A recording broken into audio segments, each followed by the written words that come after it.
꼭 피부를 뒤집어 엎지 않더라도 우린 충분히 효과를 만들어낼 수 있는 쪽으로 기술이 개발되고 있는 거라서요. 요즘 시술들 너무 크게 부담 갖지 않으셨으면 좋겠어요. 둥근이가 떴습니다. 안녕하세요. 피부는 오늘도 맑음의 피부과 전문의 조홍기. 이강모. 김건입니다. 여드름을 건조증 없이 사라지게 하는 마법 오늘 안내드리도록 하겠습니다. 여드름 환자분들이 진료를 볼 때 가장 많이 궁금해하시는 게 저는 건성인가요 지성인가요 이거를 물어보시거든요. 건성 지성을 대체할 수 있는 새로운 카테고리 방법들도 MBTI처럼 많이 나오기도 하는데요. 건성과 지성 어떤 거가 더 여드름에 가까울까요? 지성이랑 복합성을 이제 여드름 피부에 댈 수가 있을 것 같지만은 실상은 그렇지 않습니다. 기름지다고 해서 건조한 게 아니고 기름이 없으면서 촉촉한 분들이 있기 때문에 이제 더 이상 옛날의 그런 건성, 지성, 복합성은 좀 안 맞지 않느냐. 피부도 16가지 타입으로 나눠서 하는 그런 새로운 타이핑이 더 맞지 않나 싶습니다. 가장 핵심 축은 유분을 줄이는 거잖아요. 우리가 유분 활성도를 줄이거나 아니면 유분감 자체를 제거를 하거나 아니면 피지선을 아예 물리적으로 파괴하는 방법들도 있는데 다들 걱정하시는 게 그런 식으로 파괴를 해서 유분이 사라지면 내 얼굴이 푸석푸석하고 갈라지지 않을 거냐, 그러면 내가 오히려 득보다 실이 많은 건 없냐,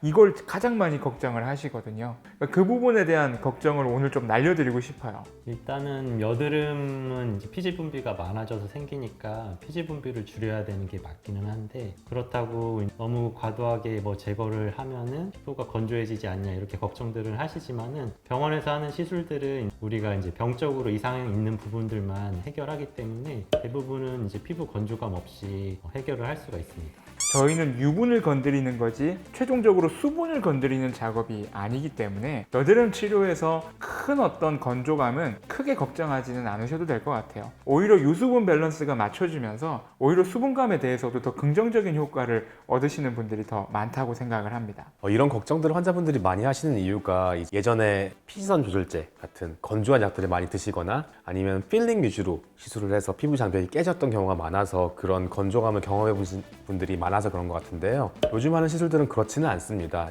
피부를 지키는 피부 장벽이라는 것에 대한 이해가 생기면서 이제 피부 장벽을 보호하면서 그 밑에 있는 피지샘을 깨는 쪽으로 치료가 발달되고 있기 때문에 아주 옛날에 건조했던 그런 치료들은 이제 거의 많지는 않습니다. 또 하나 우리가 설명드리고 싶은 건 피지 조절제는 단순히 유분을 줄이는 목적뿐만이 아니라 얼굴을 벗겨내는 효과도 생기거든요.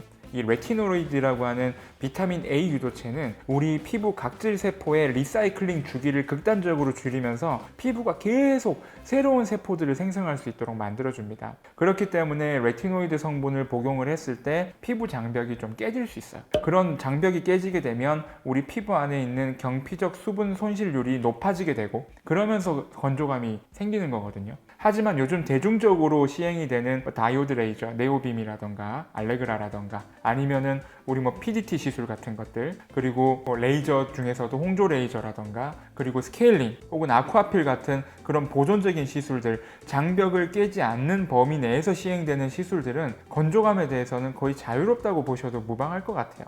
요즘은 필링 같은 제제들도 좀 더 약하게 하는 추세인 것 같아요. 그래서 저희 병원에서는 쿼터 제스노로 해서 4분의 1로 희석을 해서 쓰고 있어요. 그래서 예전처럼 이제 그 각질을 막고 있는 것들을 녹여주는 효과를 조금 덜 가져가더라도 장벽을 보호하는 쪽으로 하고 있습니다. 하지만 모든 시술이라는 건 또 어떻게 보면 건조감에 대해서 자유로울 수는 없다고 생각을 해요. 염증도 있고 여드름 자체가 염증이 생기게 되면 그 또한 장벽이 깨지는 거기 때문에 치료에 의한 건조감이라기보단 여드름 자체에서 유발되는 건조감을 컨트롤해 주는 건 여드름 관리에 되게 중요한 요소라고 저는 생각을 해요. 저번에 로션 관련된 영상에서도 한번 설명을 드렸었는데, 이 바르는 보습제라고 하는 건 수분과 유분의 함량에 따라서 달라지게 되거든요. 오일의 함량이 적은 제품을 이용해서 적극적으로 수분 관리를 해주시는 것도 중요합니다.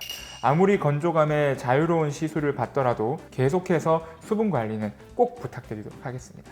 예전과 다르게 이제 피부 장벽에 대한 이야기가 많이 나오면서 여드름 피부도 이제 건강하고 촉촉하게 해주는 게 굉장히 중요하다고 생각을 많이 하고 있어요. 단순히 이제 피지를 깨는 게 아니라 피부를 건강하게 해주는 치료들을 많이 넣는 것도 괜찮다고 생각을 합니다. LDM 같은 계열의 초음파 관리를 통해서 피부 장벽을 회복시켜 주는 것도 여드름 치료에 도움이 많이 된다고 생각을 하고 있어요. 예전에는 다 이제 여드름 관리하면 거의 스케일링이나 필링 위주로 들어갔었잖아요. 근데 요즘은 그런 수분 관리, 장벽 관리가 많이 들어가는 것 같아요. 여드름뿐만이 아니라 전반적인 피부과적인 시술이 점점 더 보수적인 느낌이 들어요. 그리고 그 보수적인 흐름이 저는 나쁘다고 생각되지 않고요. 부작용이 적더라도 보다 더 자연스러운 시술, 그리고 자극감이 없는 시술들을 더 추구하게 되고, 그게 저랑도 더 맞아요. 꼭 피부를 뒤집어 엎지 않더라도 우린 충분히 효과를 만들어낼 수 있는 쪽으로 기술이 개발되고 있는 거라서요. 요즘 시술들 너무 크게 부담 갖지 않으셨으면 좋겠어요. 사실 본론을 좀 이야기하자면은 관리를 받는다고 건조해지진 않습니다. 이제 관리 자체가 파괴하는 데 집중되는 게 아니라 피부를 건강하게 하는 쪽으로 많이 가기 때문에 좀 더 건강한 피부를 만들면서 부수적으로 피지샘이 깨져서 치료를 하는 거고, 피지샘이 깨진다고 해서 건조해지는 게 아니기 때문에 그런 오해는 안 해도 될 것 같습니다. 평소에 내가 건조감이 느껴져서 여드름 치료를 미루시는 분들도 있잖아요. 오히려 정반대니까 더 좋아지실 거니까